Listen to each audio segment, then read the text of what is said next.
Hi guys, welcome to our channel mister Sisindri.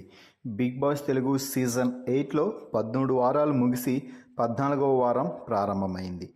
Big boss Telugu season 8 13వ వారంలో double ఎలిమినేషన్లో భాగంగా tasty Teja అలాగే పృథ్వీరాజ్ ఇద్దరు ఎలిమినేట్ అయ్యి అలా బిగ్ బాస్ హౌస్ నుంచి బయటకు అడుగు పెట్టారో లేదో బిగ్ బాస్ ఈ సీజన్ ఫైనల్ వీక్ నామినేషన్స్కి తెరలేపాడు. ఎందుకు అంటే ఇక ఫినాలే వీక్లో టాప్లో ఉన్న కంటెస్టెంట్స్ అందరూ కూడా నామినేషన్స్లోకి డైరెక్ట్గా వస్తారు. అంటే ఒకరికొకరు నామినేషన్ చేసుకుంటూ నామినేషన్స్లో ఫైర్ చూపించడానికి హౌస్మేట్స్కి మిగిలి ఉన్న ఏకైక అవకాశం ఈ వారం నామినేషన్స్.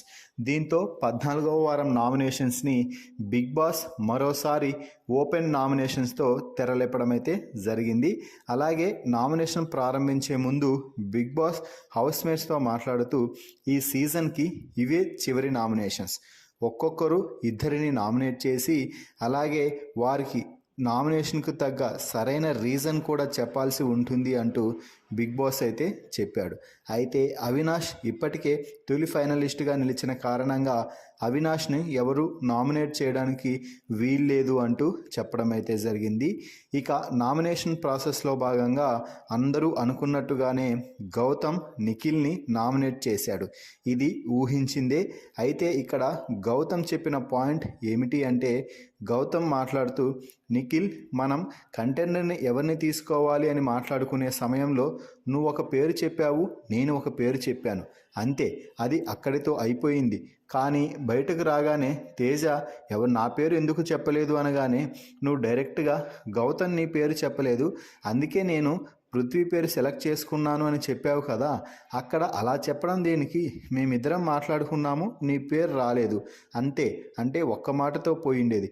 కానీ నువ్వు చాలా తెలివిగా అక్కడ నన్ను ఇరికించి నన్నేదో బ్యాట్ చేయాలని చూశావు అంటూ గౌతమ్ మాట్లాడటంతో, అంత లేదు గౌతమ్ బ్రో, నువ్వు అన్నీ నీకే తెలుసు అన్నట్టుగా ఊహించుకుంటావు. అక్కడ నువ్వు తేజ పేరు నిజంగానే చెప్పలేదు కదా, నువ్వు ప్రేరణ పేరు చెప్పావు, అలాగైతే నేను పృథ్వీ పేరు చెప్పాను అంటూ చెప్పడంతో ఇద్దరం ఓకే అనుకున్నాము, వచ్చేసాము. నేనేమి లేనిది ఉన్నట్టు ఉన్నది లేనట్టు చెప్పలేదు, నువ్వు చెప్పిందే మళ్ళీ తేజ నా దగ్గరకు వచ్చి అడగడంతోనే నేను అలా చెప్పాల్సి వచ్చింది.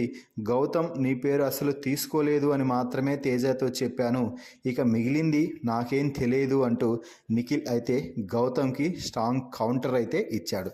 సో మొత్తంగా అయితే ఫైనల్ వీక్లో కూడా గౌతమ్ నిఖిల్ మధ్య నామినేషన్స్లో టఫ్ ఫైట్ అయితే చోటు చేసుకుంది అని చెప్పాలి. మరి ఈ వీడియోపై మీ అభిప్రాయాన్ని కామెంట్స్ రూపంలో తెలపండి. మరిన్ని బిగ్ బాస్ లైవ్ అప్డేట్స్ కోసం మన ఛానల్ని చూస్తూ ఉండండి. Please subscribe our YouTube channel mister సిసింద్రి.